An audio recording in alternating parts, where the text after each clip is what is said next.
Energy Department plans $11 billion rollback of 47 regulations. Key takeaways. The DOE plans to eliminate or modify 47 regulations, claiming $11 billion in savings. Deregulatory actions target appliance standards, administrative burdens, DEI grant requirements, and more. Fossil fuel and energy cooperatives broadly support the initiative for reducing compliance costs. Environmental and civil rights organizations warn of long-term economic, environmental, and social risks. The rule changes remain subject to public comment and potential legal and state-level responses. Analysts warn of regulatory whiplash for corporations balancing state, federal, and global climate obligations. In what it has labeled the most extensive deregulatory effort in its history, the U.S. Department of Energy, DOE, announced on May 12, 2025, its intention to rescind or modify 47 regulations under President Trump's Zero-Based Regulation to Unleash American Energy executive order. The proposal is expected to save an estimated $11 billion and cut over 125,000 words from the Code of Federal Regulations, according to DOE estimates.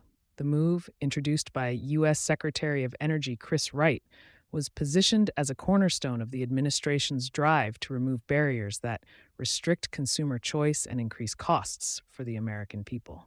Wright stated, "Thanks to President Trump's leadership, we are bringing back common sense, slashing regulations meant to appease Green New Deal fantasies." Scope of deregulatory actions. The proposed actions span consumer appliance standards, building codes, energy production requirements, and administrative procedures. Significant measures include the rescission of energy efficiency standards for products such as microwave ovens, faucets, dehumidifiers, and dishwashers, as well as the elimination of greenhouse gas voluntary reporting programs and biofuel production incentives. The DOE also plans to withdraw regulations supporting minority business enterprises, rescind non-discrimination requirements in federally assisted programs, and delay compliance for federal agencies under the Clean Energy Federal Building Rule. Support from fossil fuel and energy sectors. Mike Sommers, President and CEO of the American Petroleum Institute, API. We applaud the House Ways and Means Committee for their hard work in crafting a tax plan that supports American energy leadership. As this important process continues in Congress, we look forward to working with policymakers on a final pro-growth tax package that enhances the pro-investment policies, accelerates innovation, and advances global competitiveness. While not directly commenting on the DOE's recent deregulatory actions, Darren Woods, CEO of ExxonMobil, has previously emphasized the importance of regulatory consistency. He noted, "I don't think the stops and starts are the right thing for businesses. It is extremely inefficient. It creates a lot of uncertainty." Criticism from environmental and equity advocates.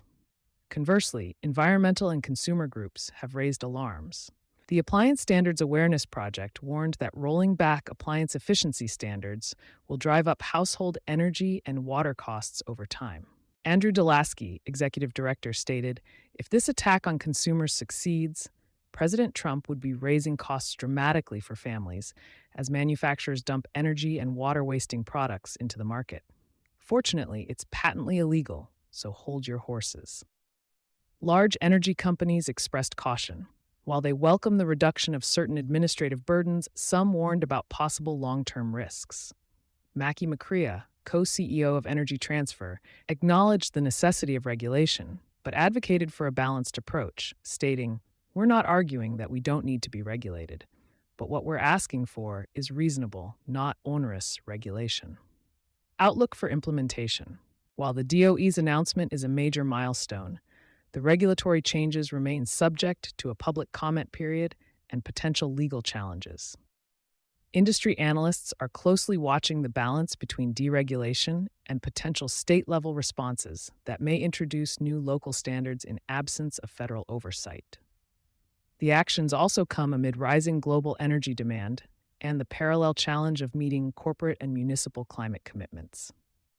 The DOE's initiative underscores a fundamental shift in U.S. federal energy policy toward deregulation and market-driven energy strategies. Supporters hail it as a long overdue move to unleash domestic energy potential and reduce costs.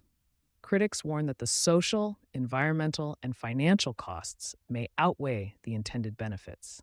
You've been listening to Sustainability Soundbites by E&E Leader. For partnership opportunities, reach out to a member of our team today.